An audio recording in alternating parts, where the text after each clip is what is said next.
Oh, okay, I'm taking the lead on what we're about to do. Okay. First of all, we want to say welcome to each and every single one of you. We're so glad that you came out to spend some time with us and visualize and celebrate the release of our new book, When Fear Is Not a Factor. We definitely want to give honor and respect to Tracy Hammer for having the vision.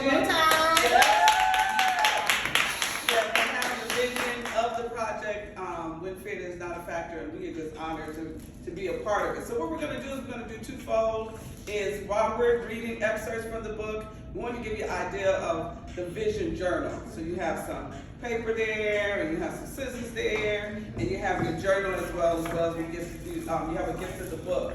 But we're just going to give you a really quick kind of little format, because this is work that is going to be forever going, to be continued when you get home, right, and really dig in deep. But the first thing you want to do is categorize the areas in which you want to focus on. We're activating that energy of auto-suggestion and the power of visualization.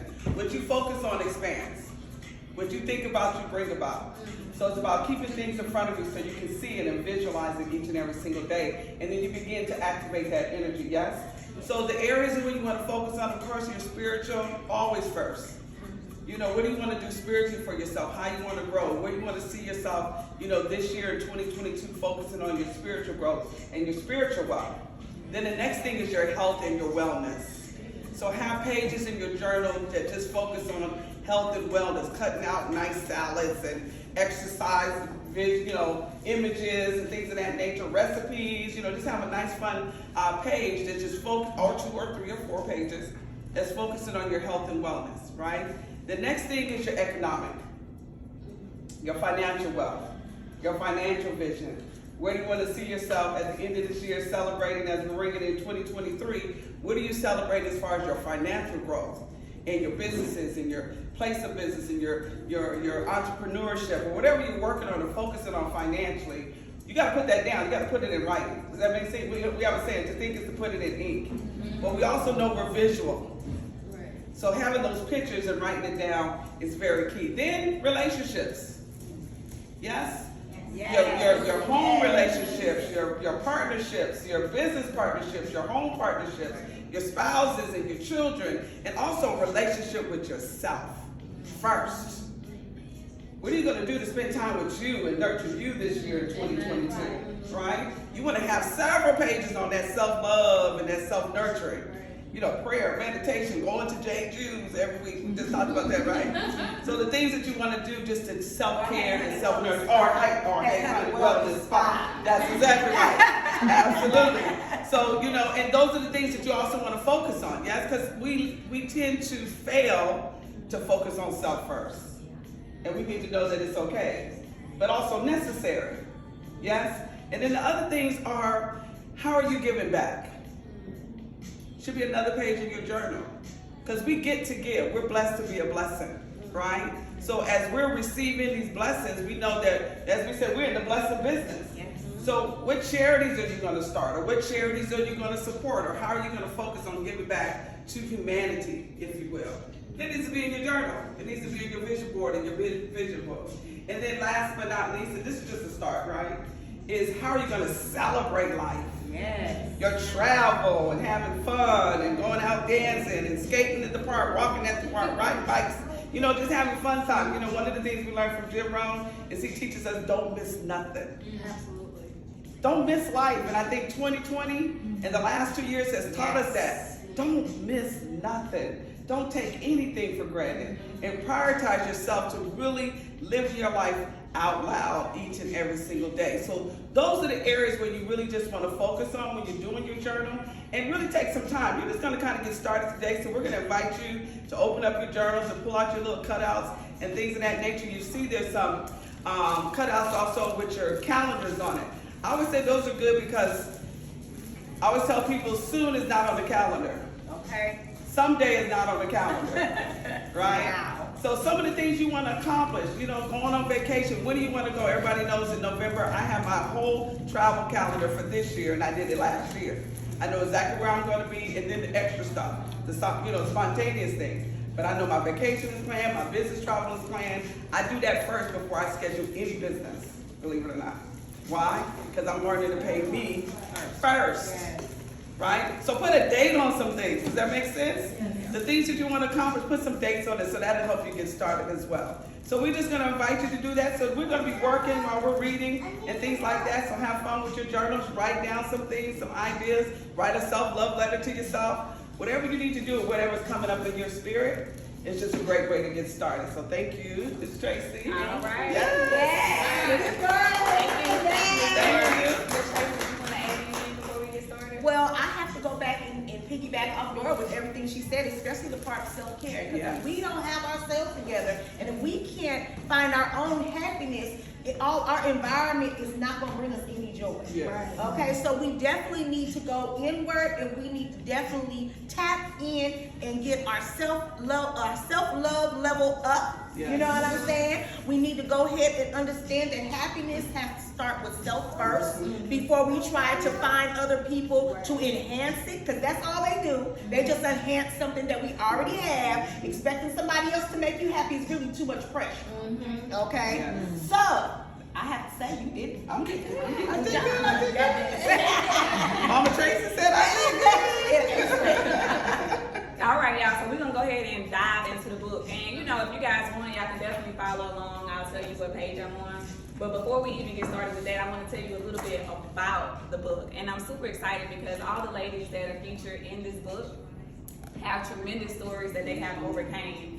And just to give you a little sneak peek of some of those stories, we have an author here that actually had to forgive herself. It took her 19 years to forgive herself after murdering her daughter's father, right? Because she was in a domestic violence relationship, right? So it's stories like this, it's trials like this that these ladies have overcame, and they gave tools and tips on what to do to push your needle forward, all right? So I'm gonna tell you a little bit about my chapter. So the name of my chapter is called Betting on You. It starts at you first. And in my chapter, I talked a little bit about my childhood, my upbringing. My grandmother raised me early on, and in raising me, she raised me in the church. You know, we really couldn't miss a Sunday. And having that solid foundation, I think, is what made me who I am today. So, growing up, I had a lot of life experiences, right? And when I was younger, I really didn't know what all these experiences meant. And now I'm able to actually share with you guys some of those experiences. And, you know, I can't wait to dive in. So one experience I want to share is early on, I really got the opportunity to understand what life is, or have an appreciation for life. I think a lot of times we just kind of exist versus living and being intentional about our moments and knowing that we're in control of our situations. So I took a little excerpt from my book that I want to share with you guys. And it is on page, wait, this ain't my book. I left my book in my car, but that's okay. Oh, the one. Hold on, yeah, the one that I marked up. I left that one in the car. Hold on, y'all. Now I gotta find my page. You'll find it. I can get it for you if you need me. No, that's okay. That's okay. Yeah. Okay, here we go, on page 10. So I'm skipping all the way back. Yeah. But I really want to make a point of this. So on page 10, I said, it's the second paragraph if those want to follow along with me. I said, we are all self-conscious to a certain degree, and in many cases, our own worst critics. We would talk ourselves out of doing things for fear of not knowing, not being comfortable, or just being flat out lazy.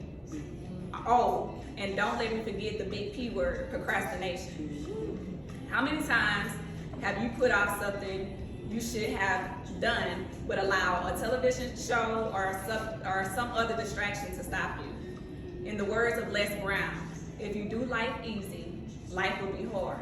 But if you do life hard, life will be easy. So that goes back to that life thing, right?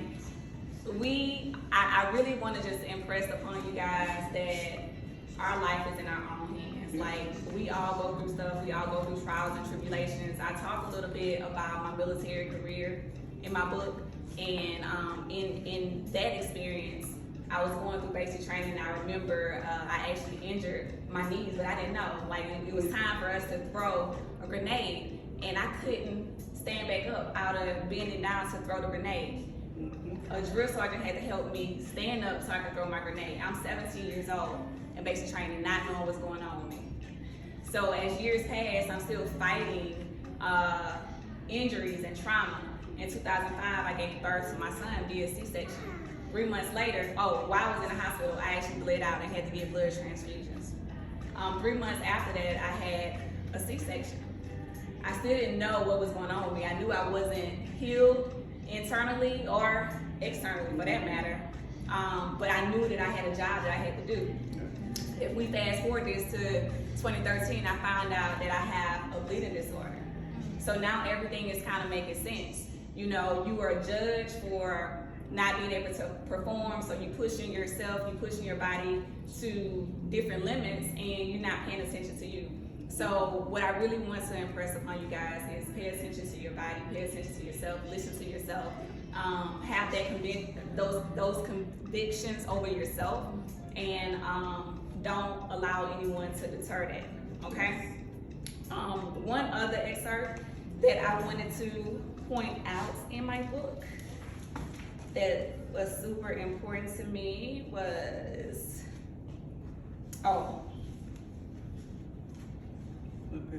page 12. Thank you. Okay. Page 12 at the bottom, without telling y'all too much. The last couple sentences, it says, it took Tyler Perry 6 years of losing his hard-earned money to host his plays and being homeless, sleeping in his car before making it. At 55, Adriana Huffington founded Huffington Post and eventually sold the publication to AOL for over $300 million. At age 78, Anna Moses, known as Grandma Moses, began her prolific painting career and sold one of her paintings in 2006 for over $1 million. I'm not sure what your religion or what your background is, but if you're a believer, you know that God is faithful to his promises. He made Sarah a mom in her 90s, and Abraham was named the father of many. Though he only biologically had 2 sons. In short, what's intended for you will be for you if you continue to work towards reaching your next level. And that's what I really want you guys to understand and take from betting on you. Your life is in your hand. You got this. Always bet on yourself, and always, push you forward and be the best version of yourself. So. Thank y'all. Powerful, absolutely powerful. Well, I'm blessed to be and honored to be in chapter 2. And the title of my chapter is Embracing the Journey, Lessons and Blessings. We understand that everything you go through in life, the good, the bad, or the ugly, we know there's a lesson in all things, yes? But we also know in the lesson comes the blessing as well, right? So that's what it's really about. It's really about embracing the journey, embracing your lessons, and recognizing everything that we go through as a blessing. James 1:1 always talks about what? Count it all joy. And sometimes we don't understand that, but we know if you understand, my favorite scripture that I live by is Romans 8:28. For all things work together for the good. It didn't say some things. It said all things, right? You forget that part. Underline it, capitalize it, bold it, right? So I'm just going to read from the second subchapter called Reason for Every Season on page 19. Just to give you a little sneak peek of the journey that started me, and I believe that everything is in preparation for such a time as this. So everything you go through is a preparation for us to be right here in this very moment, in this present moment, yes? So it says, reason for every season. At the age of 24, I was faced with my first major heartbreak, a divorce. At the young age of 19, I married my best friend. I literally married the boy next door. After a beautiful beginning of our life together, things took a turn for the worse as we began to choose different paths in life. I was extremely devastated when I realized that this chapter in my life was coming to an abrupt and painful end. But literally 48 hours after accepting this truth, I received a phone call that would change my life forever. I received a job offer to move to Atlanta. A lot of people don't know that's how I got to Atlanta. Without hesitation, I accepted. We both knew that this was God at work, and this was the answer to so many of my late night prayers. Every night, I would fall on my knees crying out and asking God for answers and guidance. 2 weeks later, movers were at my house. A week later, I boarded the plane to begin a new chapter in my life, saying goodbye to what I loved and adored so much, to everyone and everything that was familiar with the hardest thing I had ever done in my young life. I cried all the way to the airport. I remember like it was yesterday. I was the last passenger to board the flight, and tears continued to stroll down my face all the way to Atlanta. I was releasing and letting go of the old and preparing myself for all things new. Yes. So that's how I ended up here to begin another chapter, so you have to read the rest. So again, it was an honor to be able just to share a snippet of the journey that we continue to embrace, right? The journey continues. Yes, Got it? yes. That was awesome. Yes, I'm Tracy Bryan Swint, and I have chapter 10. It's interesting, chapter 10, because 1 and 0 is 1. Yes. This is definitely a chapter about new beginnings, about finding myself and being reborn. So with that, my chapter is named Loving Fearlessly. Fearless ain't easy, sure. Yes, sure. Okay, so we're gonna go here to 126. 126, and I'm gonna start on the first paragraph. I think about puberty for girls. You get menstruation, cramps, bloody messes, and pain. Boys get hard-ons and wet dreams, toys that shoot, tool belts, and cars that race. Girls continue to get baby dolls, easy bake ovens, and sanitary napkins. What a difference in experience. How is any of this going to instill power into my soul, into becoming a confident woman, if I wasn't taught to feel good about me and I didn't receive body positive messages about my young, curvaceous body? How was my body supposed to signal me when I was in danger of being taken advantage of, or amongst a predator when I was taught not to love my body? So basically, I'm going into speaking about how we are shamed when we're coming into puberty as young girls. We're shamed because our breasts are butt, we're streamlining, we're getting our butt. And usually in the Black community, the first thing our mothers and aunties and grandmothers tell us is, you're being fast. Yes. You're being fast because puberty is upon you. So I go into how it made me feel as a young girl and how I didn't trust my body. And I had body shame because of that, which led to me being connecting with some very dark experiences because I didn't listen to body signals. Okay, so 126, the last paragraph. One of the many reasons I found myself in bad situations and many toxic and loveless relationships is because in many cases, I never asked my intuition for help or guidance. I was totally disconnected from my gift of intuition to the point I became prey to many negative life experiences. I may have received a nudge, a hunch, a vision, a word, and or a sign of some kind and ignored it altogether because of my lack of self-awareness. Through much heartache and disappointment, sexual molestation, abandonment, a 20-year term of physical, emotional, mental abuse, and 7 years of drug abuse, 2 prison terms, 2 abortions, and homelessness. After many hard life trials, I think I got it. Whew, I finally got it. Yes. All right, guys. So I hope hearing a little tad bit of our stories inspire you to read the entire book, because I'm sure it's somebody in this book that you will be able to connect to, and more importantly, maybe be inspired to share your own story, because we all have a story, we all have a testimony, and what we need to know is that our life is not our own. We are divinely connected, and we're supposed to bless somebody who's connected to us. What else you got, Ms. Doyle? We good. Good? Let's have a vision journal party. Yeah. All right, y'all. So go ahead, write down some notes, ask us any questions that you want to ask in reference to what you've heard so far. Does anybody have any questions? Go ahead. What inspired me to want to write?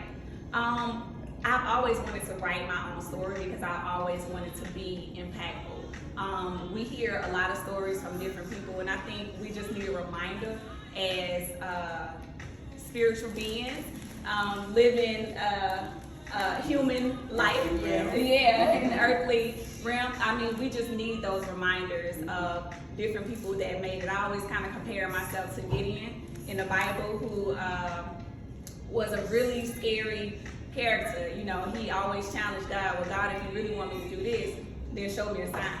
And sometimes we can't see our task, we can't see our vision, we think we can't do something. But with God, with work, with faith, any and everything is possible. So I wanted to write just to be impactful, just to be a reminder that you can do it if you really want to. Yeah.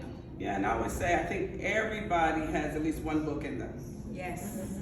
Everybody has at least one book because somebody needs to hear your story. Yep.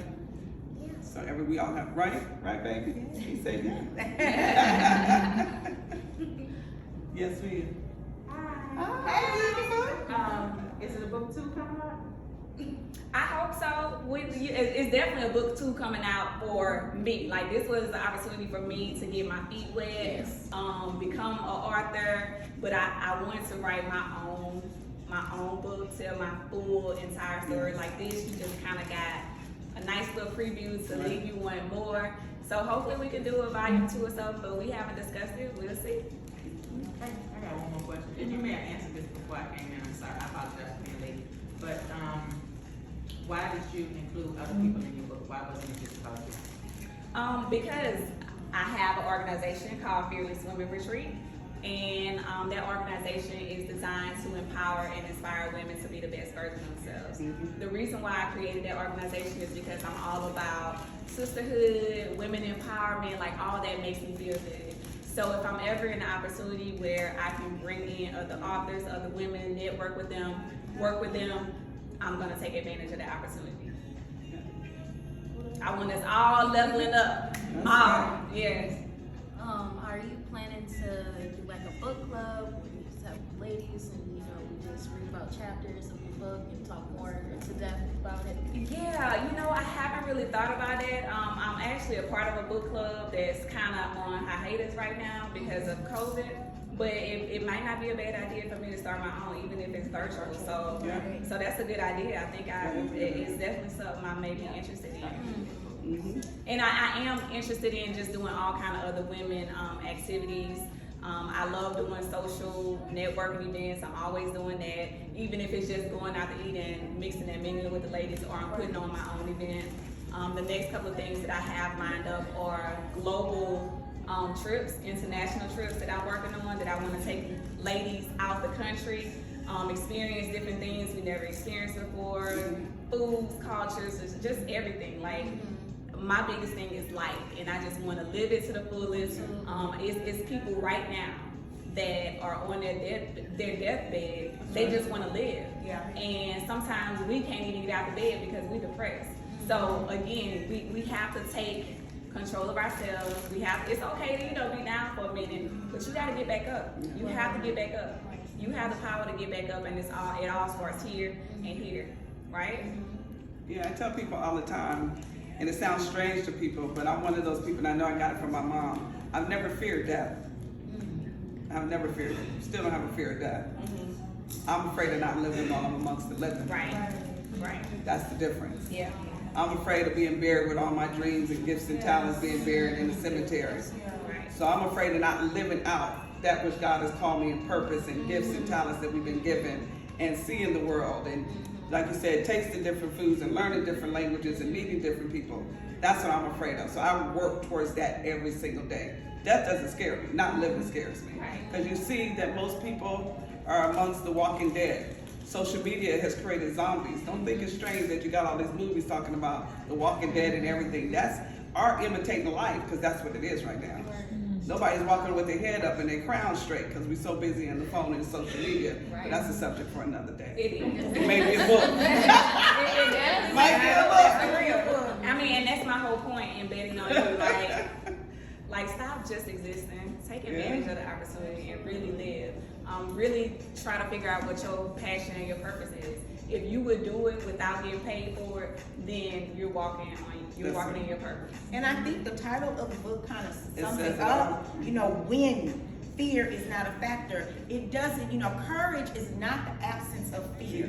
It's not, it's being scared and doing it anyway. And there's going to be experiences and circumstances that we're going to come upon, and we're going to be scared. We're going to have fear. I mean, fear is an emotion that's going to motivate you or stop you. You're going to do one or two things. You know, you're going to allow it to stop you and you're not going to move, or you're going to move through the fear and get to the other side. And that's why you win when you move through the fear. Yes. Thank you. Any other questions? Well, I have something, I don't even know if it's a question, but thank you for that, all y'all. Thank you. Actually, when this was first presented, I remember, and one reason why I didn't jump aboard, I was scared, I ain't gonna even do it. Okay. I was That's scared, honest. but I wish I had it now. That's But it's honest. okay. Yeah. I'm actually part of a non-profit organization. It's girls, kind of like what you're doing, y'all doing, inspiring people, but it's Talk Road with Purpose Atlanta. I don't know if y'all heard that, but it's like we inspire, educate, equip children from the age of 11 Yeah. to 10 years of I age. heard Okay, I'm on the board there, but would y'all be willing for maybe get together with us sometime and talk to our children? Of course. It would be an honor. Yeah. Yeah. That's a great idea. Yeah. It would be an honor. Just let us know. Any other questions? All right, y'all. Well, again, thank y'all so much for coming. Thank you for sharing in this moment with us. I humbly appreciate it. I am honored. Thank you to my co-authors for being here with me. It means so much. And y'all write down some visions. And, take advantage of this opportunity. I don't know what all your businesses are, but if you're not exchanging contact information, talking to each other, networking, getting in front of a camera, celebrating a business, or having somebody give you a review by you telling them what you do, then you're missing this opportunity. Right. So don't miss this opportunity, right? Thank you all. Thank you. right. Give it up for Tracy one more time. And we're going to be honored to sign your book before you leave. So make sure you sign your book. Yeah. Thank you. All right. Turn it Okay, y'all. I'm about to take off these shoes. I don't want to